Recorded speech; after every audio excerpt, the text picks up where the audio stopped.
All right. So the topic of the talk is what you could call the Solovay-Kitaev theorem, the Solovay-Kitaev algorithm, even the Solovay-Kitaev theory maybe, although that's a stretch. So the basic theorem from the 95, from the beginning of quantum computing, it was published in 95, it was known a little bit before then, says the following. So suppose you have a gate set, a set of gates in SUD. D equals 2 is already interesting, in fact the most important case. You should think of these as unary gates, maybe they're binary gates, qubit gates, something like that. So anyway, suppose you have a finite set that densely generates the Lie group. And we assume the more common convention that A is inverse closed. In other words, if you have access to a gate, the generators we can call gates. Then if you have an access to a gate, then you also have the inverse gate. So then, given a target group element, and there's the important unstated hypothesis, which will just be orthogonal to the rest of the talk, that you have to have a computational access to this target group element. That you have to have a fast algorithm to compute the digits of the matrix entries of G. Anyway, a target approximation level epsilon, then you can approximate G to within epsilon, to any epsilon, by a word of polylogarithmic length, and you can find it in polylogarithmic time. Okay, you can parameterize this in terms of digits, not the amount of precision, but the number of digits of precision, and then you're really getting polynomial and polynomial. All right, so that's nice, but what I want to emphasize is that this theorem is one of the pillars of quantum computing. You can think of it as quantum compiling, as the local version of the quantum compiling problem. You can think of it that way. It's some version of this theorem, not necessarily what they proved, but some version is always going to be essential for quantum compiling questions. It's needed for quantum fault tolerance. It affects quantum algorithms through quantum compiling, and it establishes gate set independence so that complexity classes make intrinsic sense. It makes complexity classes robust. So without this result, quantum computing just wouldn't complete, without some version of this result, quantum computing just wouldn't completely make sense. Okay. Now, if you have polynomials, you can say, well, which polynomial? What degree? Okay. And that's not as important as getting polynomials at all, but it is important. And the textbook standard, as far as I know, is with an exponent of 3 plus delta, or an exponent converging to 3. So that's published by Kitaev, Shen, and Viollier, and then it's just the theorem is exactly that. Actually, the proof that they give might hold in any, they don't use much about the structure of SUD other than that it's semi-simple or simple, semi-simple, simple, they're not that super different, but I think it might well hold in any simple, semi-simple real Lie group, sometimes if it's a non-compact group with a macroscopic term, but that's a separate matter, that's not what I'm going to be talking about today. So I should also say, I mean, this is a great result too. And I want to mention this result in particular, the theorem of Bulin and Georgica-Tiron, which is that even if A is asymmetric, if you don't have access to inverse gates, and if that generates SUD or SLDC, was the cases that they handled, then they can still efficiently find polylog length words, but now the exponent, certainly in their paper, and in fact as far as anyone knows, grows with D. So it depends on the specific structure of the Lie group. So you see it's already interesting, at least mathematically, that you get a fixed exponent independent of the group G. Okay. So that solved an open problem, and I certainly took the responsibility. I mean, I really felt I should learn from this, and I learned a lot, and that got me thinking about optimization of exponents not for the question they solved, well, also for the question that they solved, but in particular for the original question. Okay. So actually, let's have some optimal results. Using a volume argument, which is sort of similar to the pigeonhole principle or counting arguments, you need at least log 1 over epsilon. You cannot possibly, even for existence of words, never mind an algorithm for it, you can't possibly do better than an exponent of 1 for this question. So in fact, and this is amazing and not what I'm going to be talking about, I wish, but it's not my result, it's theirs. For a certain special gate sets in SU2, and Clifford plus T is one of them, you can efficiently find words that are optimal length within a constant factor. That's amazing, but it's a very different sort of result using a number theoretic method. I should say methods plural. And in any case, it's only for very special gate sets, even though, as it happens, it's true for some of the most important gate sets. Okay. And now there's also this theorem that if you have not, the hypothesis is a compromise, maybe not fully general gates, but if you have algebraic gates and G is compact and simple, then you also get an exponent of log exponent of 1, not just for existence, but for equidistribution. But not for an algorithm. This is a very non-constructive argument, and they use, in fact, spectral gap methods that feel a little bit physicsy in a way. But it's actually classical probability spectral gaps. It's not really a quantum result in the techniques.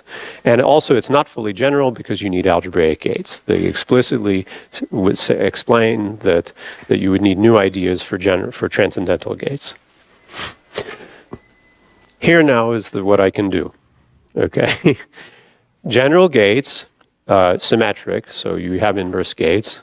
Then you can efficiently polynomial in the digits, polylog and epsilon, find words of length log 1 over epsilon to the alpha for alpha greater than any alpha approaching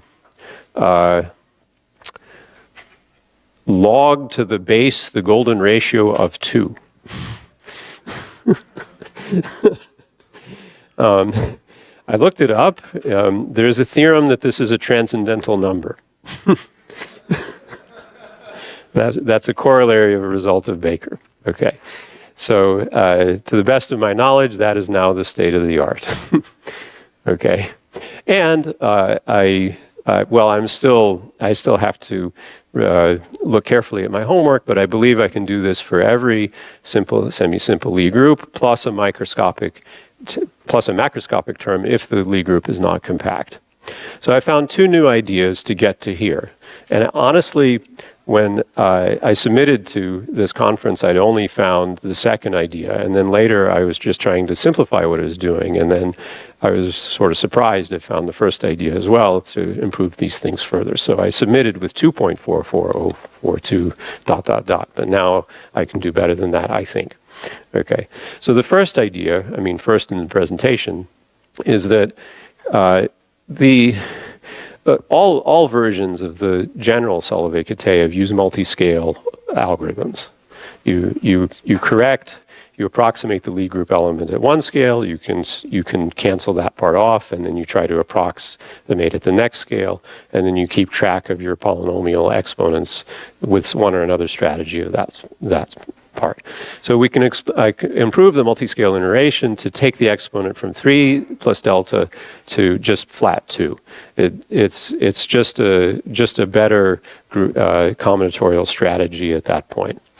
And then, well, it's better, it's a sort of geometric and computer science-y improvement. And then we can also replace group commutators, which are used in all of the proofs, with more efficient higher commutators, and that's where this crazy log phi 2 answer comes out. So let me now give a bit of SU2 geometry. And it's a 3-sphere, and you can think of the distances between points on it as angles, and there's this formula for that. And it's the normal 3-sphere distance, angular distance, is a bi-invariant metric, and this means, in particular, that when you conjugate a group element, its distance doesn't change, and that's going to be important. So here's more SU2 geometry.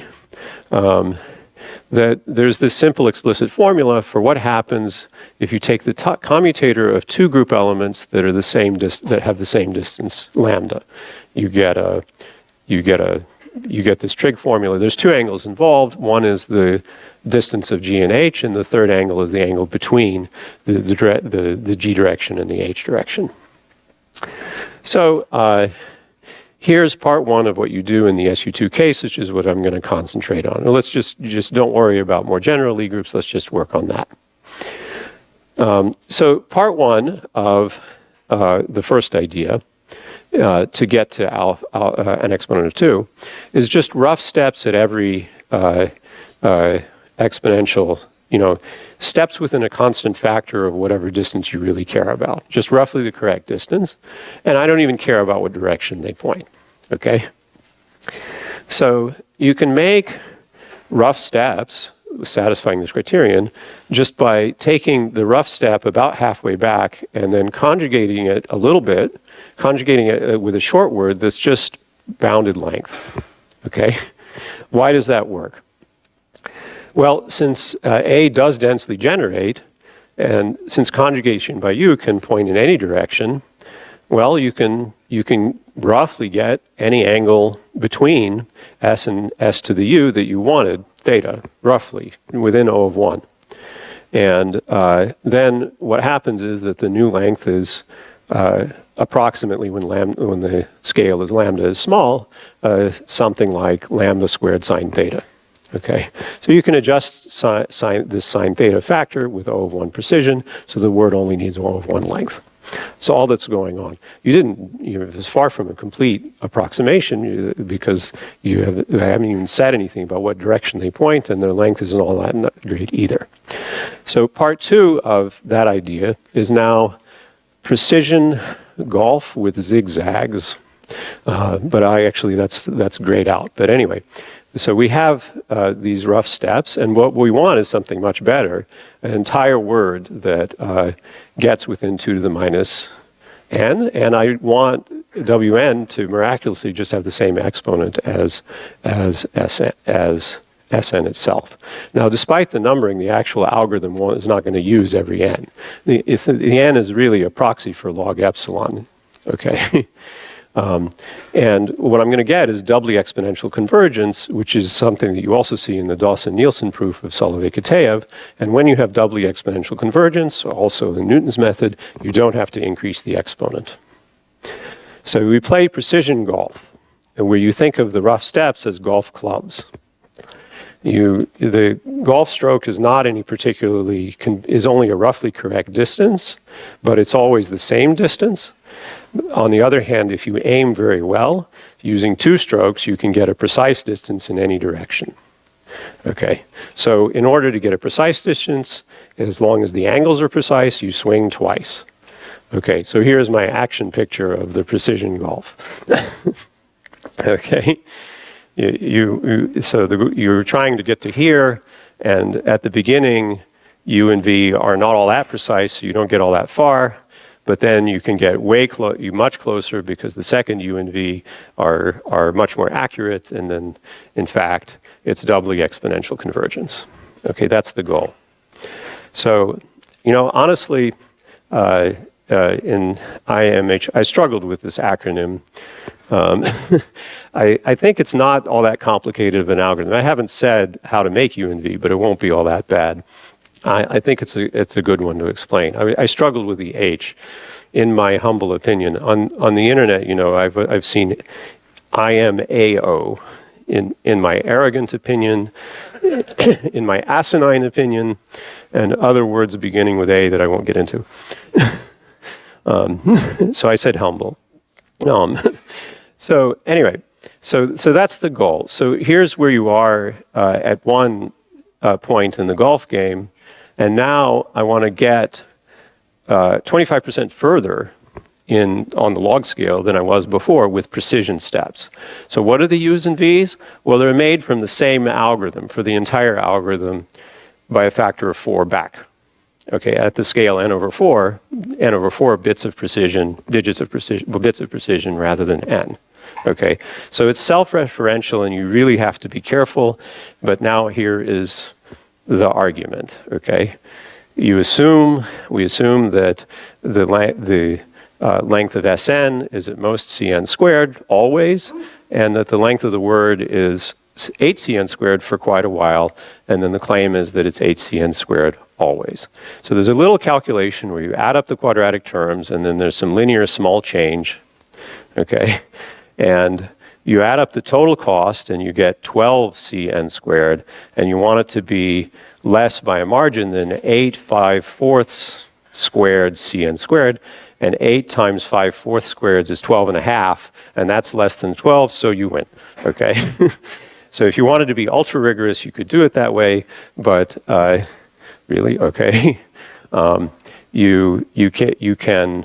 Honestly, you can replace a quarter by a small constant and 8 by a large constant, and for reasons that I'm going to skip, this had to work. Okay, so that's how you get 2. Now, commutator efficiency. In my dwindling minutes, I'll try to do that. So we made the golf clubs with commutators recursively, and because you have a word of length 4, a commutator, halfway back, you get an exponent of log to the base 2 of 4, which is 2. Now observe the following. If you do this twice, if you take the commutator of A and B, and that's some conjugated S's maybe, and then commute that with the commutator of B and C, you get a B inverse followed by a B, and they cancel. So that has length 14, which is less than 16. So just from that cancellation, the 2 becomes log to the base 4 of 14, not 16, which is already less than 2. So okay, that's the beginning. Can we do yet better than that? The answer is yes. Okay, if you now let C be A inverse, then it's the same word. It has length 14, but it has 5th order rather than 4th order cancellation. So you get log to the base 5 of 14, which is better.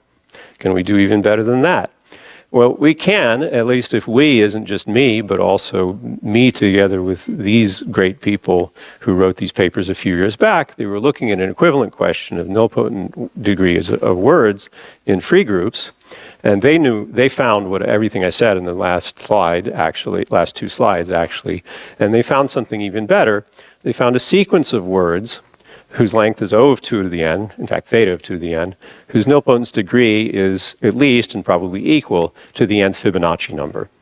And so then taking n to infinity, you can compare 2 to the n to the Fibonacci numbers, and you get log to the base 5 of 2. And as long as this alpha is bigger than 1, the zigzag golf argument that I gave still works and keeps you at O of n to the alpha.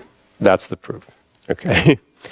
So now there are other cases that you can do, and let me just flash through this. There's various complications. For instance, if you have a bigger Lie group, you can't just point in every direction. You can just point in many directions, but you can fix that with zigzag with more than 2 steps to each zigzag. You only need a bounded number of steps for any given Lie group. And there are other various complications, which I think I won't dwell on, but this is my to-do list for making sure that this is all going to work for other Lie groups. So I'll just now leap to all of my conclusions. And as far as I know, this new exponent was not previously known, even for existence, much less for an algorithm, for a general gate set. Now, all of the ideas I've presented, I mean, they just don't even begin to work for the inverse-free, very interesting inverse-free Solovay-Kitaev problem. And I don't know whether you can get a bounded exponent in any sense for that. And now, Ross-Selinger, well, that's in practice more important just because of the special role of Clifford plus T. And there are some variations that are important for some other major cases. But I think what I found might be useful sometimes and theoretically significant. And also, at least the zigzag golf idea, it's a clean algorithm that seems at least as good for presenting the Solovay-Kitaev theorem as previous proofs are. That's all.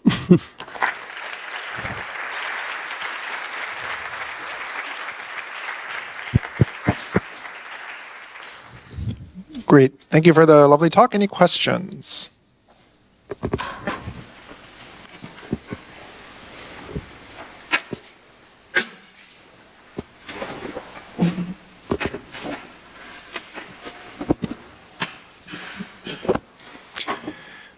Do you know if there are gate sets of practical interest that are not covered by the earlier theorem you mentioned that are covered here?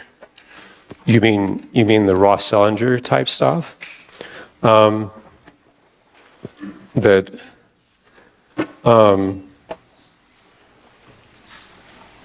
don't know for sure, but the situation is this. Real-life gate sets are probably going to be algebraic. Now, if you have a group in a Lie group that's generated by algebraic gates or has algebraic generators, it either generates a well-behaved type of group that's called arithmetic or S-arithmetic, and that's key to the Ross-Selinger type algorithms, or it's what's called a thin subgroup, where it has infinite index in the corresponding arithmetic group. It would be an interesting principle that I don't know that it's particularly true, that you never get a thin subgroup. You might get a thin subgroup sometimes, and the thin subgroups are thought of as harder cases to consider than arithmetic groups, where maybe then the algorithm that I presented would be the best one for the time being.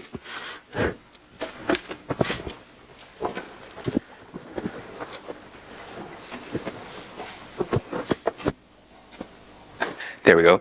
Do you think the El-Kasapi-Tom words, are they somehow optimal, or do you think you can, by just trying harder, you can find even shorter ones? They conjectured that they're optimal, so they think that they're optimal. However, there's the following situation. They didn't work in a specific Lie group such as SUD. They worked in a free group, so they worked in the universal case. They only considered symbolic cancellation rather than algebraic cancellation of matrices.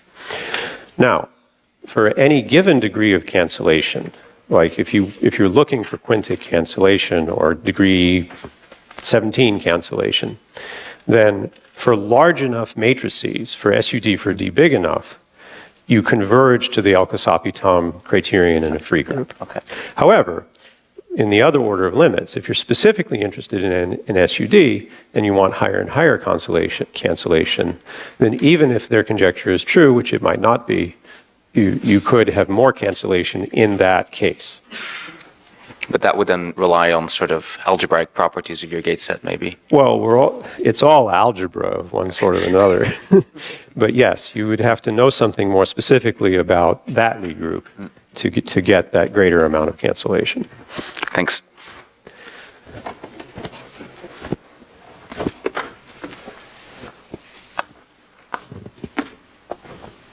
So maybe I have a quick question for you over here. Yeah, your chair. Yep. The inverse, where you don't have the closure under inverses, you said it doesn't seem to work at all in this case. And well, can you say a bit more about that? Or? All I'm saying is,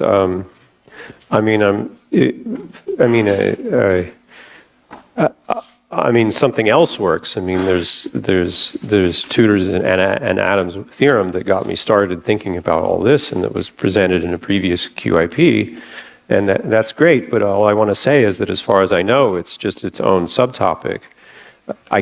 You can't conjugate. You can't make commutators, and particularly conjugation was pretty crucial for AIM, as well as constructing the rough steps. So I don't see any way. It would really require something new to have something that resembles this story in the inverse free case. Yeah, but there's also their story, which is very good too. But yeah. I got a question over.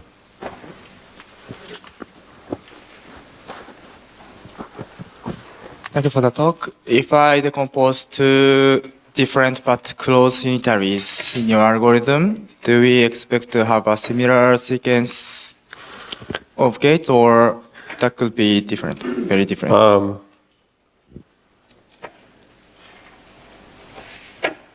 So you are doing something, you are just aiming for the target. Yes.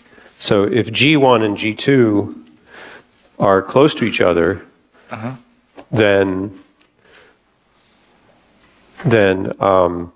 some number of steps will be the same. Okay. Yes. And then suddenly there'll be a first step that's different, and then they'll just be unrelated. Okay. However, the picture, it's hard to do it justice in the picture. Doubling exponential convergence is very fast. So how many digits of precision do you want G1 and G2 to have in common? If let's say they have 1,000 digits in common, then you might stay the same for a dozen or so steps, maybe a couple dozen. But it really takes some unrealistic amount of precision to have the words stay the same for all that long. Okay. Yeah. Thank you for. I got that intuition. Thank you very much. Yeah. Great. So let's thank Greg again.